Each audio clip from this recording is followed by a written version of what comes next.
تیار کردہ علمی کیسٹ گھر کیسٹ اور CD ملنے کا پتہ نوٹ فرما لیں۔ علمی کیسٹ گھر، دکان نمبر 5، فاطمہ پلازا، بالمقابل مدنی مسجد، پٹل B area, Karachi. Phone number 63700813۔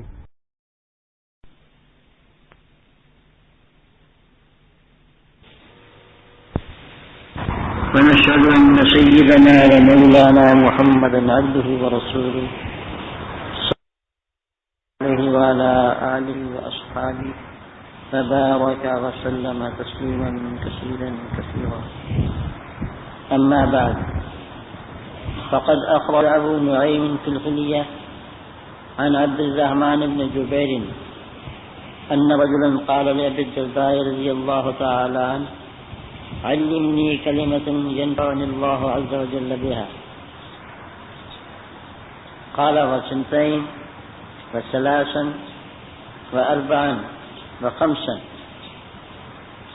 من عمل بهن كان ثوابه على الله عز وجل الدرجات العلى.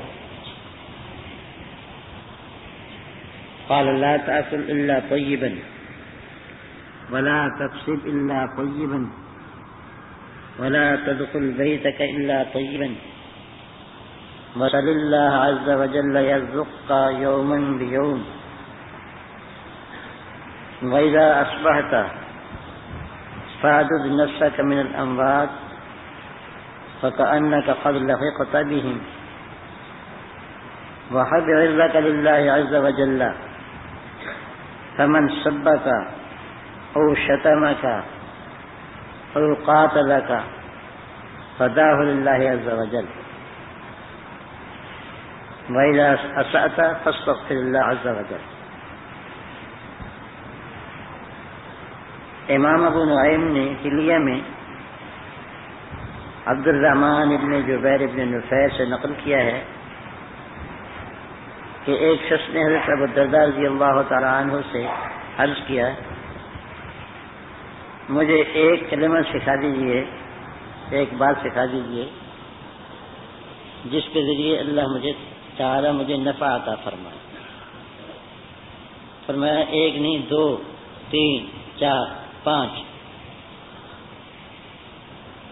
جو شخص ان پر عمل کرے گا اس کا ثواب اللہ تعالی کے پاس بلند درجات ہوگا. فرمایا: صرف پاکیزہ چیز کھاؤ، پاکیزہ کمائی کرو اور گھر میں داخل ہو تو پاکیزگی کی حالت میں داخل ہو. اللہ تعالی سے دن کے دن کا رزق مانگا کرو، اور جب تو صبح کرے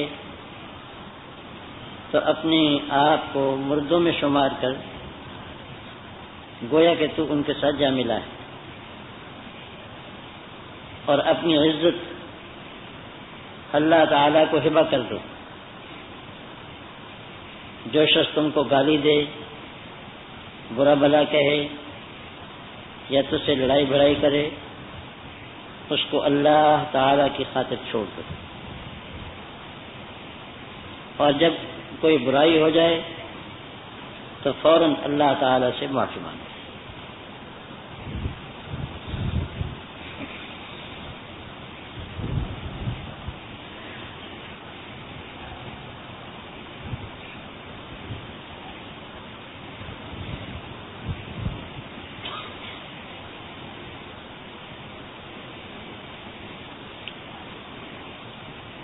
حضرت ابو الدرداء رضی اللہ تعالیٰ عنہ سے ایک شخص نے کہا کہ مجھے کوئی نصیحت فرما دیجئے، ایک بات میں اس پر عمل کروں، اللہ تعالیٰ مجھے اس کے ذریعے سے نفع عطا فرمائے. فرمایا: ایک نہیں، 2، 3، 4، 5. مطلب یہ کہ 5 باتیں بتاتا ہوں. جو شخص ان پر عمل کرے گا اللہ تعالیٰ کے یہاں اس کے بلند درجات ہوں گے اور اللہ تعالیٰ اس کو بلند درجات کا ثواب عطا فرمائے گا۔ پہلی بات یہ کہ 3 چیزوں کی پابندی کرو۔ ایک یہ کہ پاک کھاؤ گے، پاک کماؤ گے اور پاک ہونے کی حالت میں گھر آؤ گے۔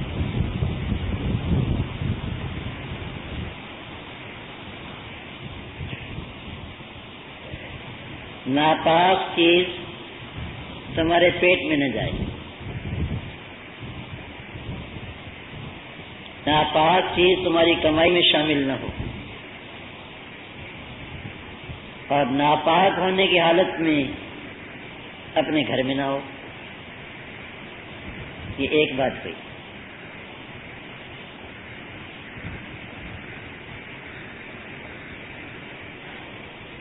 پاک اور طیب کھانے کا اہتمام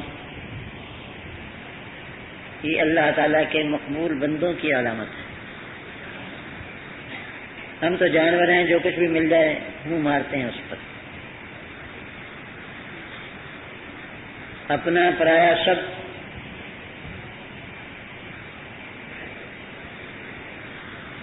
جانور کا یہی کام ہوتا ہے، اس کو اس سے غرض نہیں کہ یہ میرے مالک کا ہے یا نہیں، یہ کہ میرے حصے کا ہے یا نہیں۔ اس کا منہ جہاں تک پہنچ جائے وہ اس کو ہڑپ کرنے کی کوشش کرتا ہے۔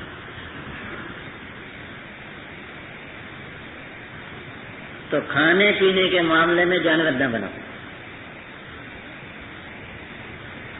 بلکہ پاک کھاؤ۔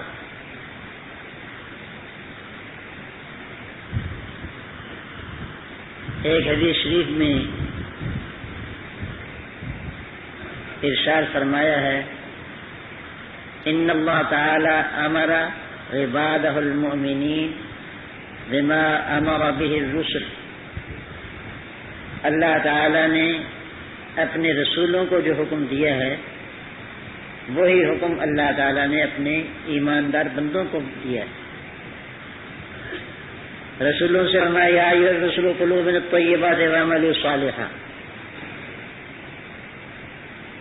اے رسولو پاکیزہ چیزیں کھاؤ اور نیک عمل کرو۔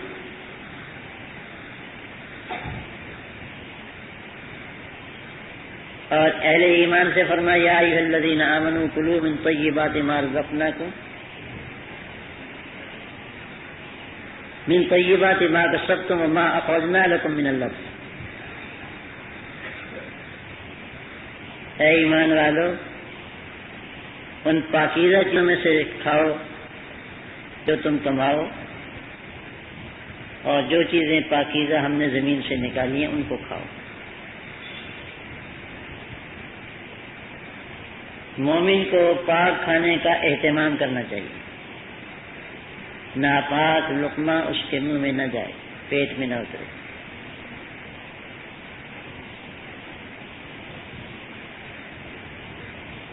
اکابر فرماتے ہیں کہ جو شخص یہ چاہتا ہو کہ اس کی دعا قبول ہوا کرے وہ ناپاک لقمے سے پرہیز کرے۔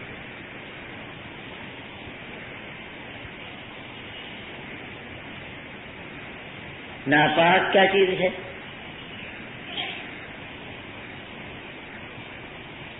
آپ کو معلوم ہے کہ بعض چیزوں کو اللہ نے پاک فرمایا ہے اور بعض چیزوں کو ناپاک فرمایا ہے۔ بکری کو پاک ہے، اس کا گوشت پاک ہے، اور خنزیر ناپاک ہے۔ خرگوش پاک ہے، بلی ناپاک ہے۔ حلال اور حرام کی تفصیل اللہ تعالی نے بیان فرما دی۔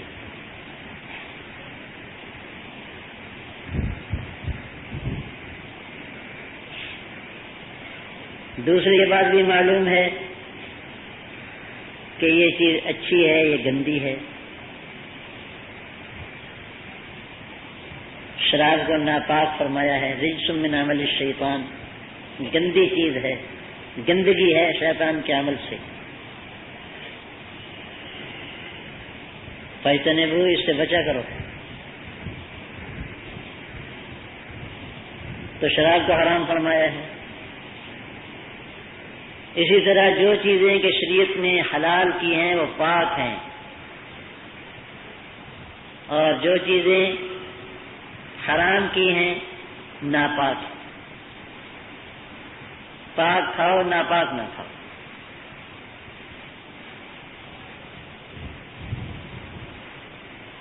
دوسری بات یہ کہ لا یحل مال امرئ مسلم الا بطیب نفس منہ.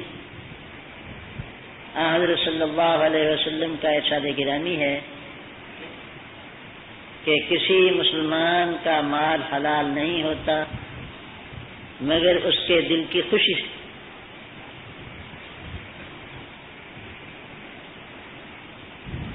طیب نفس اور دل کی خوشی سے اگر کوئی شخص تمہیں اپنی چیز کھلاتا ہے تو تمہارے لیے کھانا جائز،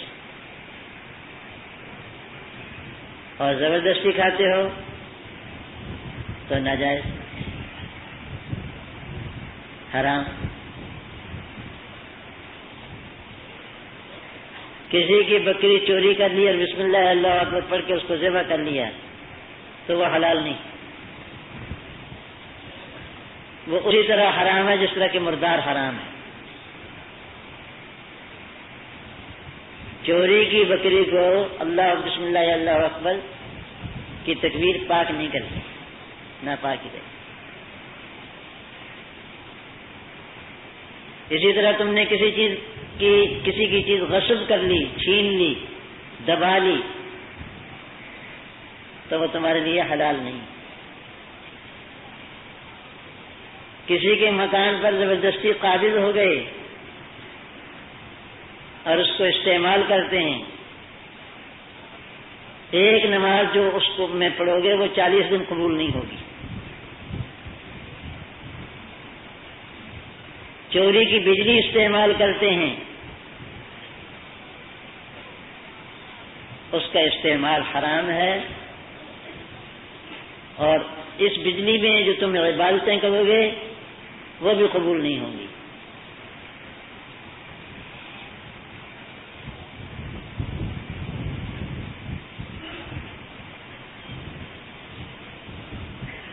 تو غرضے کے پرایا مال کھانا اس کی رضامندی کے بغیر یہ حلال نہیں ہے، حرام. پاک نہیں، ناپاک ہے، ناپاک نہ کھاؤ.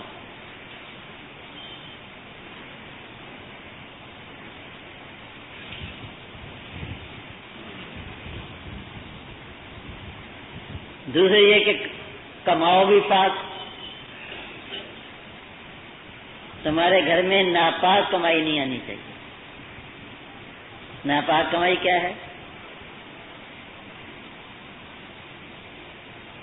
کمانے کے جو طریقے اللہ واللہ کے رسول نے صلی اللہ علیہ وسلم حلال کیے ہیں وہ پاک ہیں، اور جو طریقے ممنوع اور ناجائز ٹھہرائے ہیں وہ ناپاک ہیں. اس کی تفصیل فقہ کی کتابوں سے معلوم ہو سکتی ہے.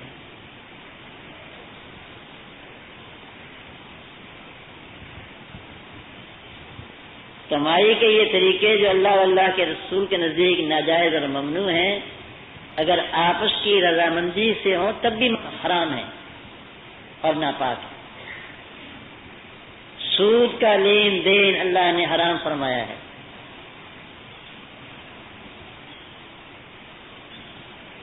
اور اس کے خلاف اعلان جنگ فرمایا ہے. فاذنوا بحرب من اللہ ورسولہ.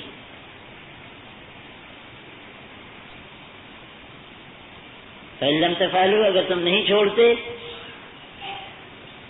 تو اللہ تعالیٰ اور اس کے رسول صلی اللہ علیہ وسلم کے خلاف جنگ کے لیے تیار ہو جاؤ.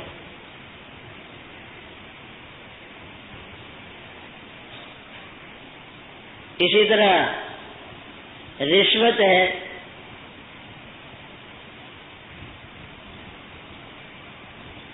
لعن اللہ الغاشیہ والمرتشیہ والرائش بینہما، اللہ تعالی نے لعنت فرمائی ہے رشوت دینے والے پر، رشوت لینے والے پر، اور ان دونوں کے درمیان جو دلالی کرتا ہے اس پر بھی۔ لعن اللہ آکل الربا وموکلہ وکاتبہ وشاہدہ وقالہم فی الوزر سواء۔ صحیح مسلم کی حدیث ہے، اللہ نے لعنت فرمائی ہے سود لینے والے پر، سود دینے والے پر، اس کی گواہی دینے والے پر، اور اس کو لکھنے والے پر، تحریر لکھنے والے پر، اور فرمایا ہے کہ یہ گناہ میں سب برابر ہیں۔ علماء فرماتے ہیں لعن اللہ کا لفظ اس کے دو معنی ہو سکتے ہیں، ایک کہ رسول اللہ صلی اللہ علیہ وسلم خبر دے رہے ہیں کہ ایسے لوگوں پر اللہ کی لعنت ہے، اور دوسرا مطلب یہ کہ یہ صیغہ دعا کا ہے، یعنی رسول اللہ صلی اللہ علیہ وسلم دعا فرماتے ہیں اللہ لعنت فرمائے ان لوگوں پر۔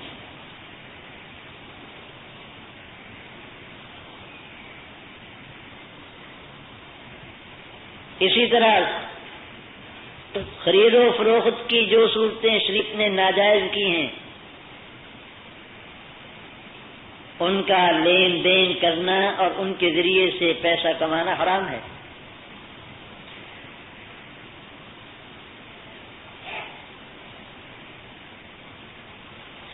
حضرت مولانا محمد یوسف صاحب رحمۃ اللہ علیہ ریون میں تقریر فرما رہے تھے،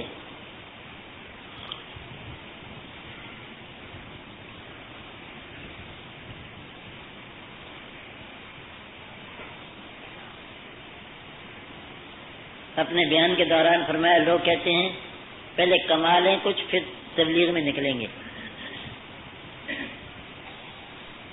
حضرت نے فرمایا کہ جب سیکھے بغیر کماؤ گے تو حرام کماؤ گے، تمہیں جائز ناجائز کا تو پتہ نہیں، اور حلال حرام کی پرواہ نہیں، حلال کے اثرات کیا ہیں حرام کے اثرات کیا ہیں اس کی تمیز نہیں، دل میں آخرت کا خوف اور خدا تعالی کا خوف نہیں، تو تمہیں کسے کمانے کو کہا ہے کہ کماؤ پہلے پھر چلیں گے تبلیغ کے لیے۔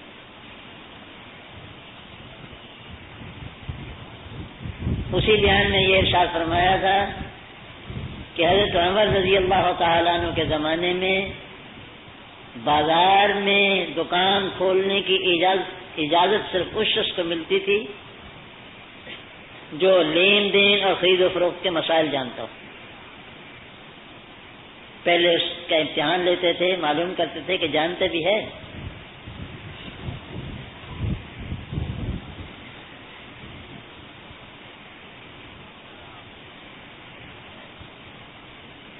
اب حکومت کو کوئی ٹیکس دے دے اور پولیس کو بھتہ دے دے، ٹھیک ہے، سب خود بھی آرام کھائے اور پولیس کو اور حکومت کو بھی آرام کھلائے۔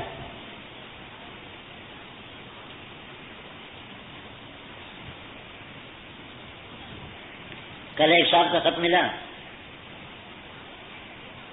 اس میں لکھا تھا کہ کچھ دوست کھیل کھیلتے ہیں اور اس کھیل میں جو ہار جائے اس سے بوتلیں پیتے ہیں یا چائے پیتے ہیں۔ میں نے کہا حرام ہے، جرمانہ کرنا۔ ہمارے فقہاء حنفیہ نے لکھا ہے کہ جرمانے کی سزا دینا حرام ہے، کسی پر دنڈ لگا دیتے ہیں، تاوان لگا دیتے ہیں، حکومت جرمانہ کر دیتی ہے، حرام ہے۔ اس رقم کا لین دین بھی حرام ہے۔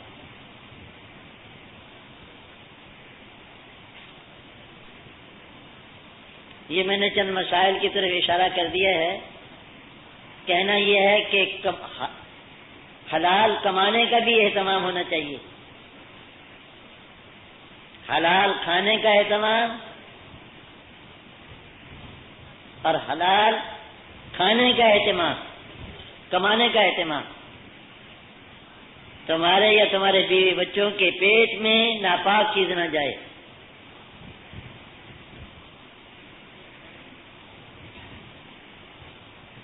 مولانا رومی رحمہ اللہ تعالیٰ فرماتے ہیں آخرت گزد فلیدی زوجودہ واخرت گزد ہما نور خدا۔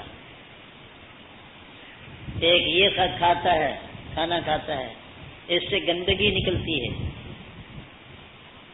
اور وہ کھاتا ہے سب کا سب نور خدا بن جاتا ہے۔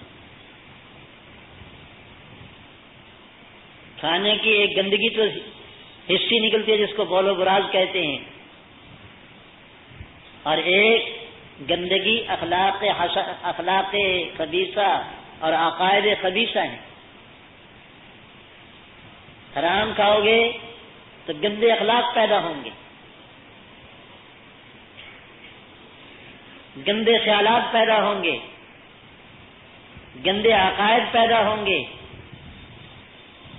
اور تمہارا باطن گندا ہو جائے گا سر سے لے کر پاؤں تک۔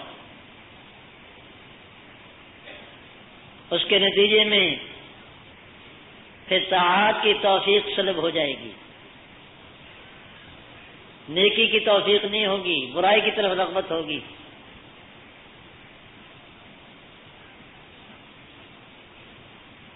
غرضے کے حضرت ابوالدرداء فرماتے ہیں پہلی نصیحت یہ کہ پاک چیز کھاؤ، ناپاک نہ کھاؤ،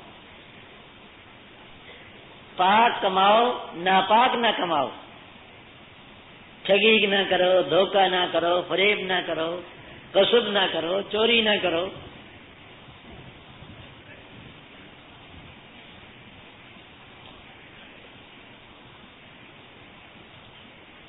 اور جتنے ناجائز طریقے ہیں شرعاً ان کو نہ کرو۔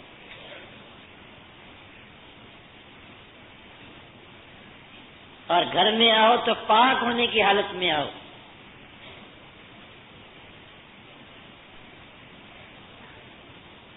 گندگی کی حالت میں نہ آؤ، اپنے آپ کو بد اخلاقی کے ساتھ اور بد اعتقادی کے ساتھ گندا کر کے گھر میں نہ آؤ۔ تمہاری نظر بیوی بچوں پر پڑے گی تو وہ بھی گندے ہوں گے۔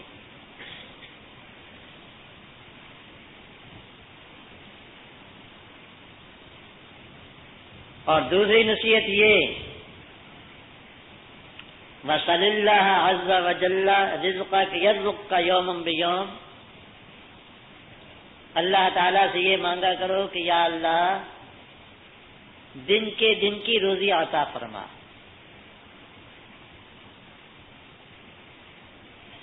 حضرت موسیٰ علیہ السلام مصر سے بھاگ کر مدین چلے گئے تھے۔ ان کو معلوم نہیں تھا کہ کون سا علاقہ ہے، کون سی جگہ ہے۔ مدین کے کنویں پر دیکھا کہ لوگ اپنے مویشیوں کو پانی پلا رہے ہیں، اور دو لڑکیاں اپنی بکریاں روکے کھڑی ہیں۔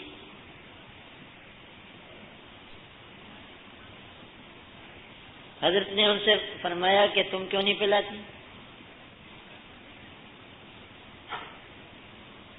وہ کہنے لگی لا نسقی حتی یصدر الرعاء، ہم پانی نہیں پلا سکتی جب تک کہ چرواہے لوگ اپنی مویشیوں کو، بکریوں کو پانی پلا کر واپس نہیں آ جاتے۔ پھر جب کنواں فارغ ہوگا تو ہم عورت ساتھ ہیں، مردوں کے اندر جا کر کے کیسے پانی پلائیں؟ اس وقت شانہ کا رواج نہیں چلا تھا۔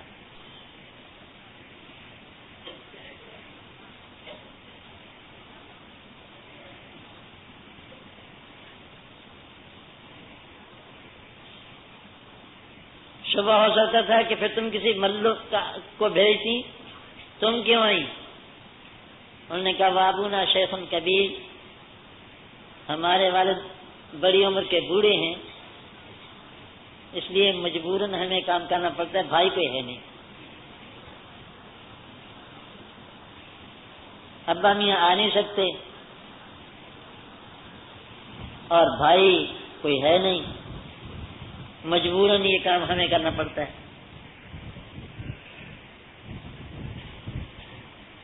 حضرت موسیٰ علیہ السلام نے کہا کہ لاؤ میں تمہاری بکریوں کو پانی پلاتا ہوں، فسقى لهما،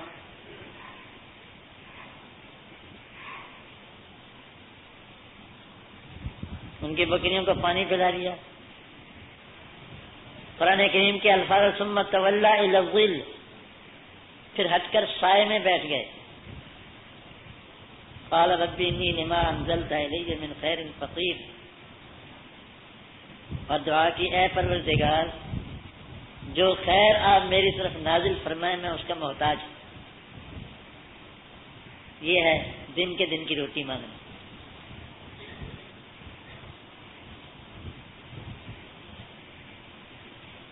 اللہ تعالیٰ نے انبیاء کرام علیہم الصلوۃ والسلام کے واقعات ہماری عبرت کے لیے ذکر فرمائے ہیں۔ اب یہ کوئی واقعہ تھا ذکر کرنے کا کہ ان کی لڑکیوں کو پانی پلا دیا، لڑکیوں کی بکریوں کو پانی پلا دیا، ہٹ کر سائے میں بیٹھ گئے۔ یہ اس لیے بتایا رب انی لما انزلت الی من خیر فقیر، اے پروردگار میں محتاج ہوں، فقیر ہوں، میرے پاس کچھ نہیں ہے، اور حوائج بشریہ ساتھ لگی ہوئی ہیں، کھانے کی حاجت ہے، پینے کی حاجت ہے، بھوک پیاس ہے۔ مجھے جب بھی کوئی ضرورت پیش آتی ہے میں حضرت موسیٰ علیہ السلام کی یہ دعا کرتا ہوں، رب انی لما انزلت الی من خیر فقیر، اے پروردگار میں حاجت مند ہوں، فقیر ہوں، اور تیرے اتارے ہوئے رزق کا محتاج، تجھ پر نظر ہے۔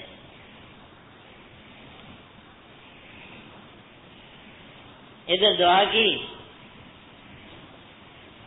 فجاءت احداهما تمشي على استحياء، ان دو لڑکیوں میں سے ایک ان کے پاس آئی شرم و حیا کے ساتھ چلتی ہوئی۔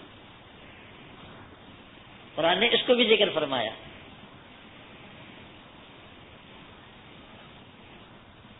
قالت ان ابی يدعوك ليجزيك اجر ما سقيت،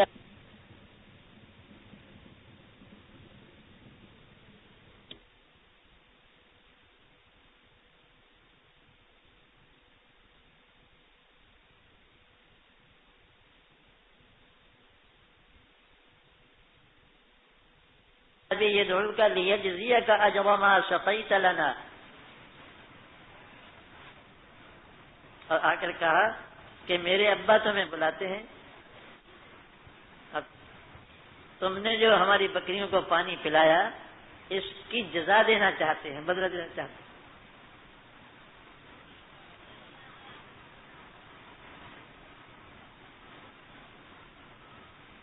علماء فرماتے ہیں یہ اس لیے کہا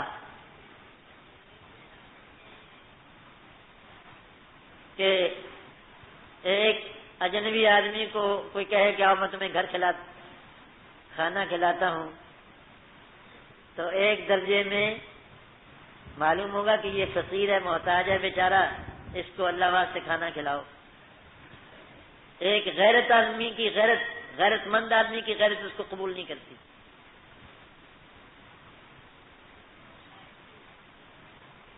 تو ابا جان نے بھیجا ہوگا یہ سمجھا کر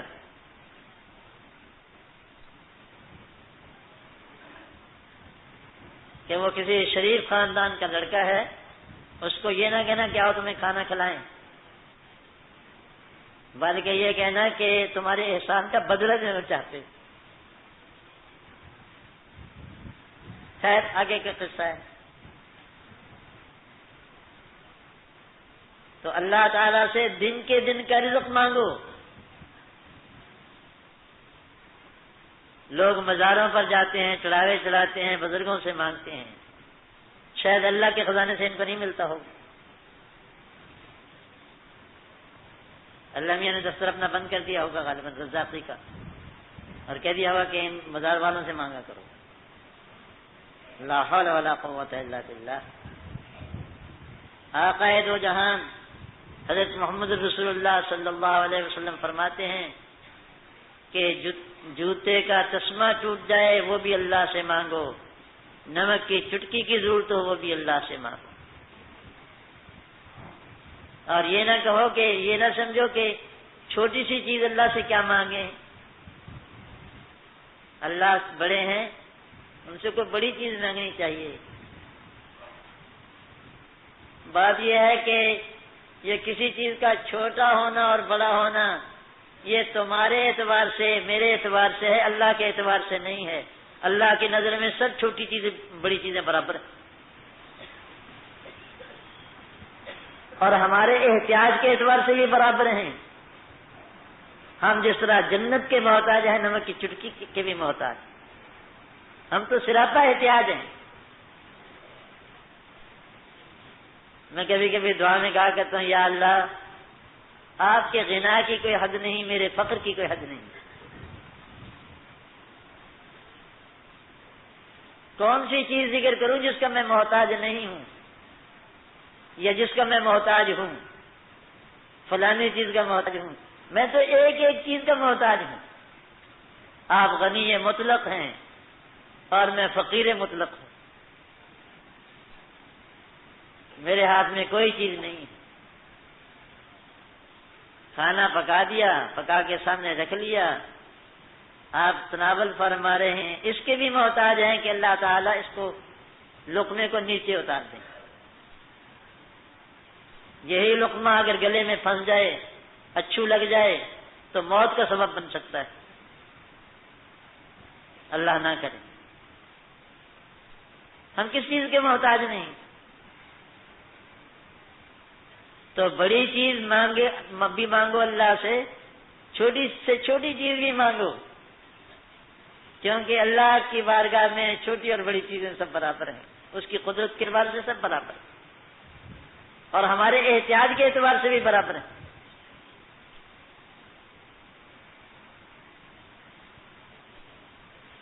اور یہ بھی بتا دیا کہ دن کے دن کی روزی مانگو. یا اللہ آج کی روٹی کا بندوبست فرما دے، آگے کی فکر نہ کرو، لمبی لمبی سوچیں نہ لے جاؤ.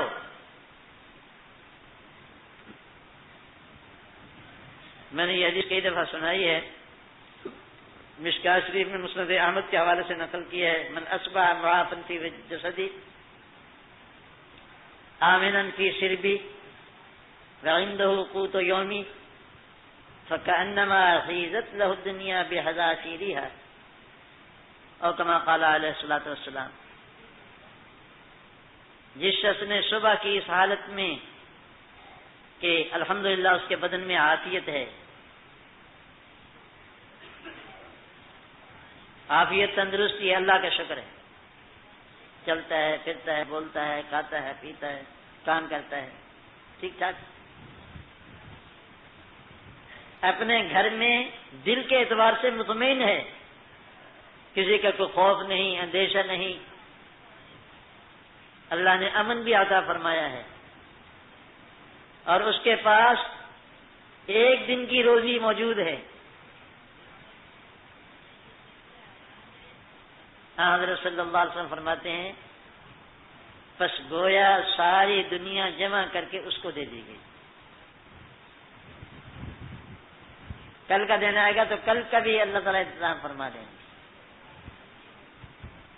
فکر ماں کار ساز ماں بفکر کار ماں، عارف فرماتے ہیں کار ساز ماں بفکر کار ماں، فکر ماں درکار ماں آزار ماں. ہمارا کار ساز ہمارے کام بنانے میں خود لگا ہوا ہے، اور ہمارا اپنے معاملات میں اپنے کاموں میں متفکر ہونا سوائے آزار کے کچھ نہیں، پریشانی ہے اور کچھ بھی نہیں، کر تو کر سکتے نہیں۔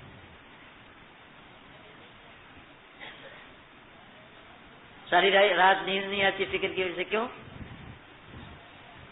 تمہارے قبضے میں نہیں ہے، جس کے قبضے میں وہ خود ہی کرے گا، کرنا چاہے گا تو کر دے گا، تم مانگو اس سے، اور اگر اس کی مصلحت اور اس کی حکمت میں نہیں ہوگا نہیں کرے گا، اس پر مطمئن ہو جاؤ، سو جاؤ آرام سے، پھر کیا پریشانی؟ ہمارے حضرت حکیم الامت قدس سرہ فرماتے تھے تمام پریشانیوں کی جڑ تجویز ہے۔ آدمی اپنے لیے ایک چیز تجویز کر لیتا ہے کہ مجھے یہ چیز ملنی چاہیے،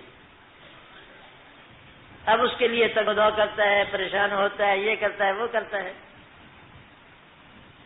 اور فرمایا تمام راحتوں کی جڑ تفویض ہے، معاملہ اللہ کے سپرد کر دو، سو جاؤ آرام سے، وہ خود ہی کر لیں گے۔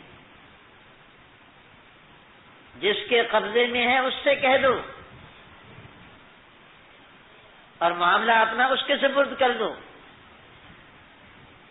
پھر اس کی حکمت پر راضی بھی ہو جاؤ، بس راحت ہی راحت ہے۔ اور میں کہا کرتا ہوں کہ ہم بندگی چھوڑ کر خدائی کا کام کرتے ہیں، ہم سے ہوتی نہیں، صرف پریشان ہوتے ہیں۔ بندے کا کام تو بندگی ہے، وہ تو ہم نے چھوڑ دی، اور اس کارخانہ عالم کو چلانا، اس کو اتنا دیا جائے، اس کو اتنا دیا جائے، اس کو دیا جائے، اس کو نہ دیا جائے، فلاں وقت دیا جائے، فلاں وقت نہ دیا جائے، یہ خدائی ہے۔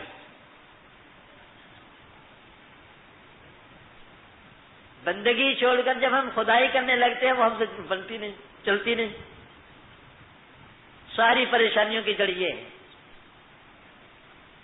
خدائی چھوڑ دیں خدا کے لیے اور اپنا کام کریں بندگی کا۔ مالک کو کہہ دیا، عرض کر دیا، رو لو دھو لو، اس کے سامنے گڑ گڑاؤ، جتنی تاکید کے ساتھ اور جتنی الہا و زاری کے ساتھ کہہ سکتے ہو کہو، کہنے کے بعد مطمئن ہو جاؤ، کہہ دیا، درخواست دے دی۔ وہ بھولتا بھی نہیں ہے اور یہ بھی نہیں کہ اس کو اپنے بندوں کے حال پر رحم نہ ہو۔ جب وہ شفیق بھی ہے، بھولتا بھی نہیں، تو تم کیوں پریشان ہوتے ہو؟ ایک عالم کے عالم کو اس روزی کے مسئلے نے پریشان کر دیا ہے۔ حالانکہ پریشانی کی کوئی بات نہیں، ایک دن کی روٹی بس، وہ مل گئی، اگلا دن آئے گا تو وہ لیے کھڑا ہے۔ ایک بزرگ فرماتے تھے جس نے اگلے دن کی زندگی تمہیں دی ہے وہ اگلے دن کی روٹی بھی دے گا۔ اس لیے فرماتے ہیں کہ اللہ تعالیٰ سے مانگو کہ تمہیں رزق دیں دن کے دن۔ حضرت صلی اللہ علیہ وسلم کی مشہور دعا ہے، اللہم اجعل رزق آل محمد قوتا، یا اللہ محمد صلی اللہ علیہ وسلم کی آل، ان کے گھرانے کی روزی دن کے دن ہو۔ سید زادے پریشان کیوں ہوتے ہیں؟ تمہارے ابا میاں نے ایک دن کے دن کی مانگی تھی، سید ہونے پر فخر بھی کرتے ہو اور دعا سے بھی بچ کے نکلنا چاہتے ہو۔ یہ دوسری نصیحت۔ اور تیسری نصیحت، جب صبح کو اٹھو تو یہ سمجھ لو کہ آج میری موت کا وقت، اور گویا کہ تم مردوں میں جا کے شامل ہو گئے ہو۔ نفس کا علاج ہو جائے گا، ساری رذالتوں کا علاج ہو جائے گا۔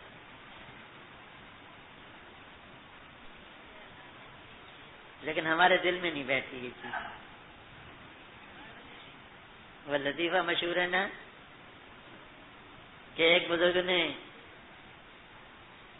کہا تھا کسی سے کہ تم 7 دن میں مرے ہوگے. وہ 7 دن میں نہیں مرا. کہنے کہ تم نے تو مجھے کہا تھا. فرمایا 7ویں دن میں ہی مرو گے. دن 7 ہی ہوتے ہیں.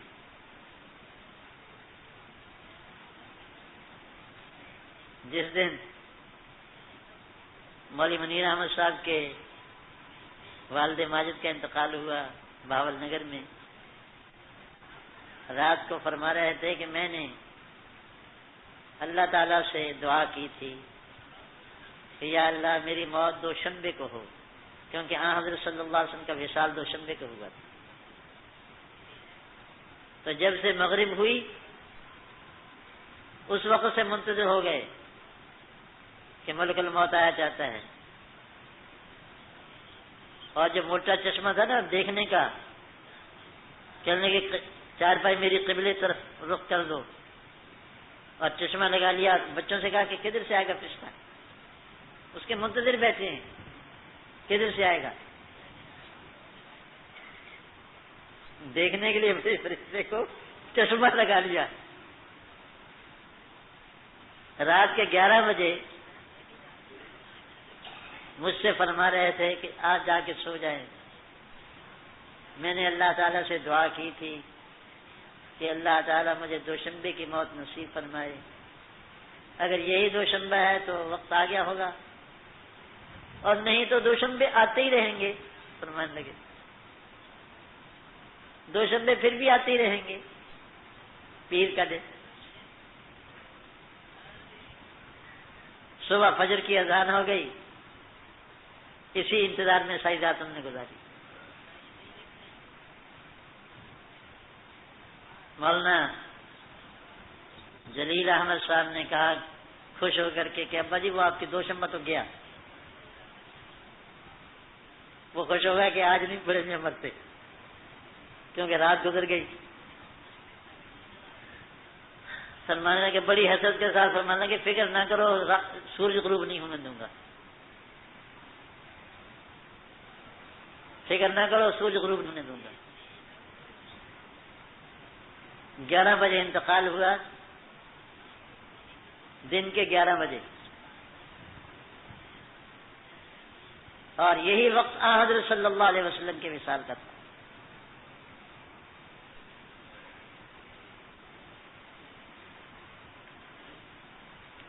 تو میرا بھائی 7 دنوں میں مرنا ہے،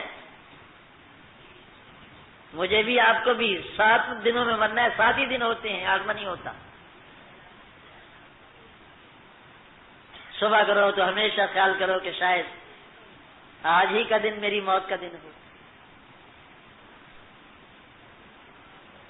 نفس بے لگام نہیں ہوگا.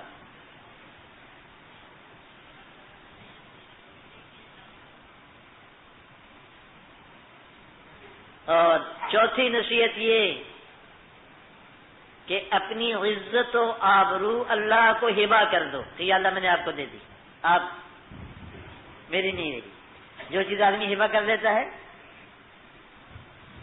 وہ اپنی نہیں رہتی نا. جس کو ہبہ کی اس کی ہو جاتی ہے. اپنی عزت و آبرو اللہ کو ہبہ کر دو. اگر تمہاری کوئی بے آبروئی کرے، توہین کرے، تم کو گالی دے، تم سے لڑے بھیڑے، تم کو برا بھلا کہے، تو اس کو اللہ کے لیے معاف کر دو اور اس کا معاملہ اللہ کے سپرد کر دو کہ میری عزت تو وہاں گئی ہوئی ہے، میرے پاس ہے ہی نہیں. جس آدمی کے پاس آبرو ہو اس کی بے آبروئی ہو سکتی ہے بھائی. حد کی عزت اس کی ہوگی جس کی عزت ہو، اور جس کے پاس آبرو ہی نہ ہو، جس کے پاس عزت ہی نہ ہو، وہ اپنی عزت و آبرو کسی اور کو دے چکا ہو، اس کو کیا گلا، کیا شکایت. ہمارے حضرت فرماتے تھے، حضرت ڈاکٹر صاحب نبی اللہ مرقدہ کا شعر ہے، فرماتے تھے اب کسی سے کیا شکایت کیا گلا، اب کسی سے کیا شکایت کیا گلا، واقعات زندگی خود بھولتا جاتا ہوں میں۔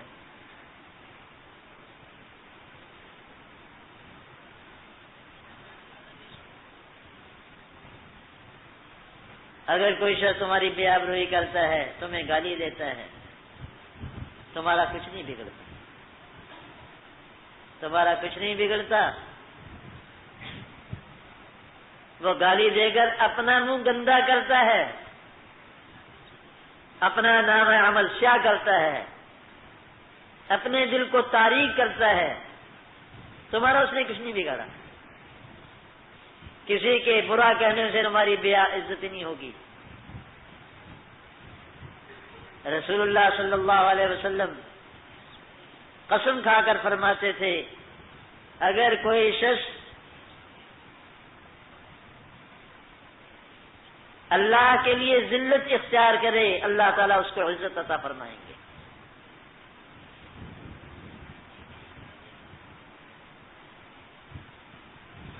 سارے جھگڑے ختم ہو گئے، ساری لڑائی بھڑائی ختم ہو گئی، صرف ایک فقرے سے کہ بھائی میرے پاس تو ہے ہی نہیں جو تم مانگ رہے ہو، جو چیز تم چھیننا چاہتے ہو میرے پاس نہیں ہے، وہ گئی ہوئی ہے، اب تم چھینتے رہو۔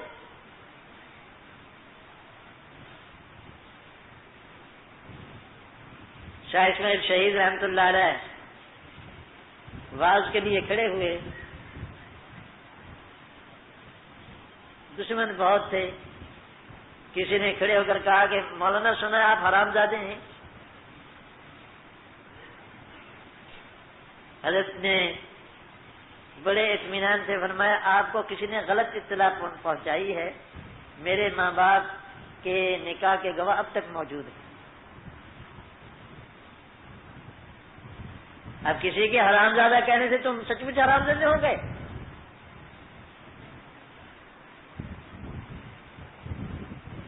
اور ٹھیک یہی قصہ شیخ الاسلام مولانا سید حسین احمد مدنی رحمہ اللہ تعالی کو پیش آیا۔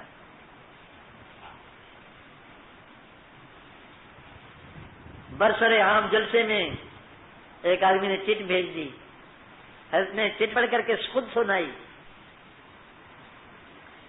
کہ ان صاحب نے یہ لکھا ہے، لیکن ان کو غلط فہمی ہوئی ہے، میرے والدین کے نکاح کے گواہ موجود ہیں، میں اپنے والد کے گھر میں پیدا ہوا۔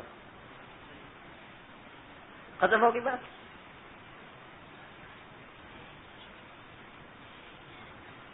اور پانچویں بات یہ، ویسا اساءت استغفر اللہ عز وجل، جب تم سے کوئی غلطی کوتاہی ہو جائے، کوئی برائی ہو جائے، فوراً ہاتھ جوڑ کر اللہ سے معافی مانگو۔ ان 5 نصیحتوں پر عمل کرو تو انشاءاللہ دین بھی بن جائے گا، دنیا بھی بن جائے گی۔ وآخر دعوانا ان الحمدللہ رب العالمین۔ اللہ تعالی ہمیں توفیق عطا فرمائے۔